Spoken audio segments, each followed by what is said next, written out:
بیوی کے لیے بھی کچھ احکامات ہیں، بیوی کی بھی کچھ ذمہ داریاں ہیں جو اسے شوہر کے حق میں پوری کرنا ہے.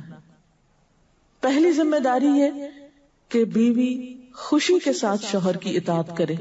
قرآن پاک میں نیک عورتوں کی صفت یہ بتائی گئی ہے، فالصالحات قانتات، نیک عورتیں فرما بردار ہوتی ہیں، ایک طرف اللہ کی اطاعت گزار اور دوسری طرف شوہر کی اطاعت گزار. شوہر کی اطاعت کے بارے میں ایک حدیث میں آتا ہے، آپ صلی اللہ علیہ وسلم نے فرمایا، 2 قسم کے لوگ ایسے ہیں کہ جن کی نمازیں ان کے سروں سے اوپر نہیں جاتی. ایک وہ غلام جو اپنے آقا سے بھاگ جائے جب تک کہ واپس نہ آئے، اور دوسرے وہ بیوی جو اپنے شوہر کی نافرمانی کرے جب تک کہ نافرمانی سے باز نہ آ جائے. یہاں تک حکم ہے کہ بیوی شوہر کے معاملے میں کسی دوسرے کی بات نہ مانے. یعنی شادی کے بعد ایک عورت جب شوہر کے گھر چلی جاتی ہے تو پھر شوہر کا حق سب سے بڑا ہو جاتا ہے. بعض اوقات ہمارے معاشرے میں ایک طرف شوہر کچھ کہتا ہے، دوسری طرف والدین کچھ کہتے ہیں، تیسری طرف کسی اور کا مشورہ کچھ ہوتا ہے، عورت بیچاری بیچ میں پس جاتی. ایسے موقع پر عورت کے لیے کیا لازم ہے، اس کی پرائرٹی کیا ہوگی کہ وہ اپنے شوہر کی بات مانے. عورت کی دوسری بڑی ذمہ داری اپنی آبرو اور عزت و عصمت کی حفاظت ہے. عورت کوئی ایسا کام نہ کرے جس سے اس کی عفت و عصمت پر کچھ حرف پائے.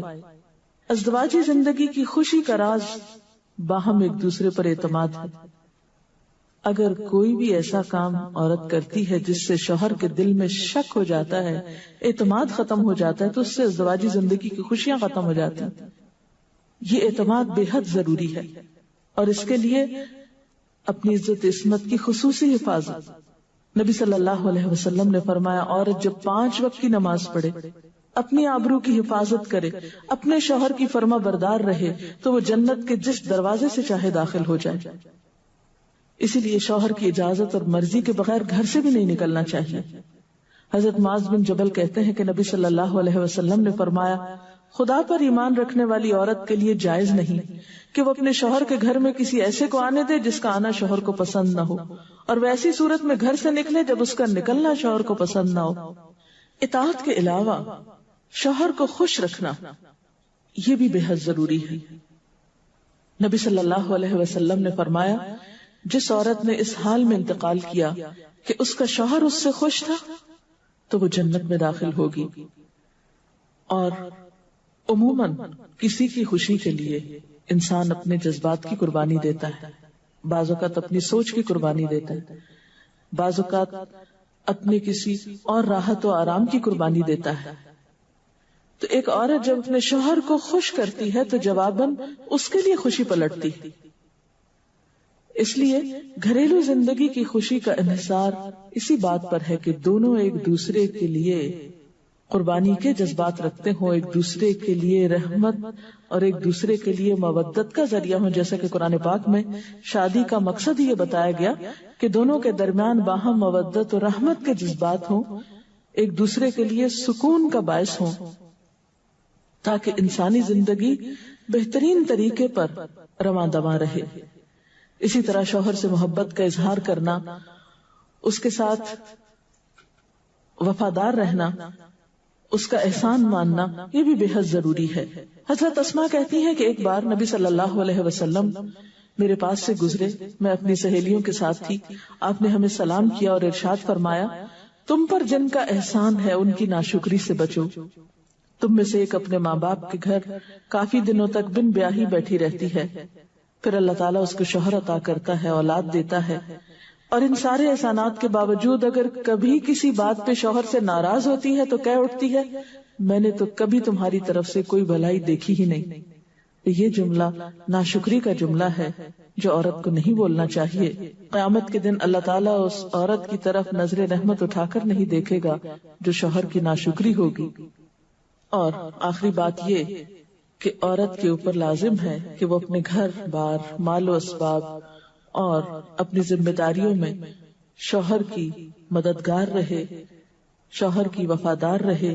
آپ صلی اللہ علیہ وسلم نے فرمایا، قریش کی عورتیں کتنی اچھی عورتیں ہیں جو بچوں پہ بہت مہربان اور شوہر کے گھر بار کی حفاظت کرنے والی ہیں. آپ صلی اللہ علیہ وسلم نے ایک اچھی عورت کی خوبیاں بیان کرتے ہوئے فرمایا، مومن کے لیے خوف خدا کے بعد سب سے مفید اور باعث خیر نعمت نیک بیوی ہے۔ نیک بیوی کون سی؟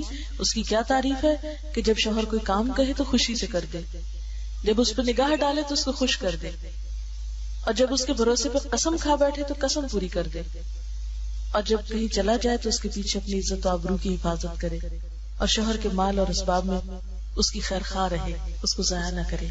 ایک اچھی بیوی کی خوبیاں آپ صلی اللہ علیہ وسلم نے بتائیں۔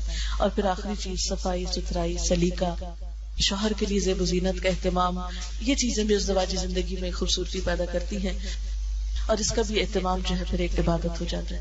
لیکن ہمارا حال یہ ہے کہ جب ہمیں کہیں باہر جانا ہوتا ہے تو ہم بہت اہتمام کریں گے، لیکن شوہر کے لیے بطور خاص نیت کر کے اہتمام نہیں کریں۔ ہم یہ کہتے ہیں اس کو تو نظر ہی نہیں آتا، اس نے کبھی تعریف ہی نہیں کی، اس کو پتہ ہی نہیں میں نے کیا پہنا اور کیا نہیں پہنا، تو اس لیے پہنے۔ ایک شیطان ہمیں جواز فراہم کر دیتا نا، حالانکہ ہر کوئی ڈسکرپٹیو نہیں ہوتا۔ جس طرح بعض اوقات ہم خواتین بہت ڈسکرپٹیو ہوتی ہیں، اس نے یہ پہنا، اس کا یہ اینگل تھا، یہ ایسا تھا ویسا تھا۔ شوہروں مردوں کی اس طرح کی نظر نہیں ہوتی، پھر ہم ان سے وہ ایکسپیکٹ کرتے ہیں جو ہم خود کر رہے ہوتے ہیں یا خود چاہتے ہیں، وہ اس میں پورے نہیں اترتے تو ہمارے اسٹینڈرڈ سے گر جاتے ہیں۔ تو اس سے یہ ہے کہ ان کی اور بھلائیاں یاد رکھ کے اگر اس طرح کی کوئی کمی کوتاہی ہو جائے تو اسے اگنور کر دینا چاہیے، اور ان کے لیے بھی بطور خاص اہتمام کرنا چاہیے۔ اور دیکھیے کہ مثلاً اس جگہ پر ہم بیٹھے ہوئے ہیں، اس جگہ کو خوشگوار بہت سی چیزوں نے ملا کے بنایا، سب لوگوں کا اکٹھا ہونا ایک خوشی کا باعث ہے، یہ پھول رکھے ہوئے، یہ روشنی ہے۔ اب ہم ایک ایک چیز گن تو نہیں سکتے، لیکن اوور آل ہر چیز کا اپنا ایک ایفیکٹ ہے، اور ہر چیز کا اپنا ایک اثر ہے۔ تو اسی طرح شوہر اور بیوی کے تعلقات میں بہت ساری چیزیں ایسی ہوتی جو ہم کو نظر نہیں آ رہی ہوتی، جو سامنے اس کا اثر نہیں ہوتا مگر وہ بیک گراؤنڈ پہ ہوتی ہیں، مگر ہم ان کو کبھی بھی نہیں سامنے لاتے اور کبھی بھی ان کا ذکر نہیں کرتے۔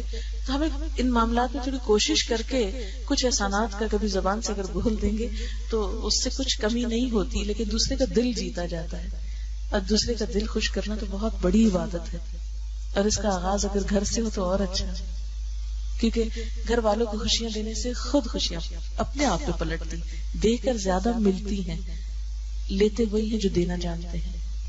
تو اللہ تعالیٰ ہمیں عمل کی توفیق عطا فرمائے۔